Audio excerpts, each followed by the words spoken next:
Hi. Monday night evening போல் PRAN போட்டு வடை செஞ்சேன். கொஞ்சம் மாவு எடுத்து வச்சுட்டேன். நைட்டு வந்து டின்னருக்கு வந்து இட்லி எது தோசை பண்ணலான்னு தான் பிளான். அப்போ வந்து சைட் டிஷ்க்கு தொட்டுக்கலான்னு சொல்லிட்டு சூடாக வடை போட்டுட்டு இருந்தேன். செம்ம டேஸ்ட்டாக இருக்கும் இந்த வடை. நம்ம நார்மல் கடலப்பருப்பு வடை செய்வோம்ல, அதில் வந்து இறால் போட்டு செஞ்சு பாருங்கள். டேஸ்ட் வந்து வேறு லெவலில் இருக்கும். சைட் டிஷ் எதுவும் நான் பண்ணலை. நேற்று பண்ண நண்டு கிரேவியே கொஞ்சம் எடுத்து வச்சுருந்தேன். அதையே சூடு பண்ணி தோசைக்கு தொட்டுக்கலான்னு சொல்லிட்டு வச்சுட்டேன்.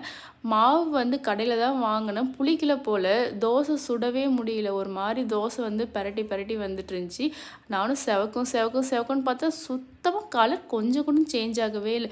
அது என்னமோ வெள்ளை வெளேர்னு இருந்துச்சு. சரி என்ன பண்ணுறது, சரி ஒரு தோசை 2 தோசை அந்த மாதிரி வரும்னு பார்த்தா எல்லா தோசையுமே அதே மாதிரி தான் இருந்துச்சு.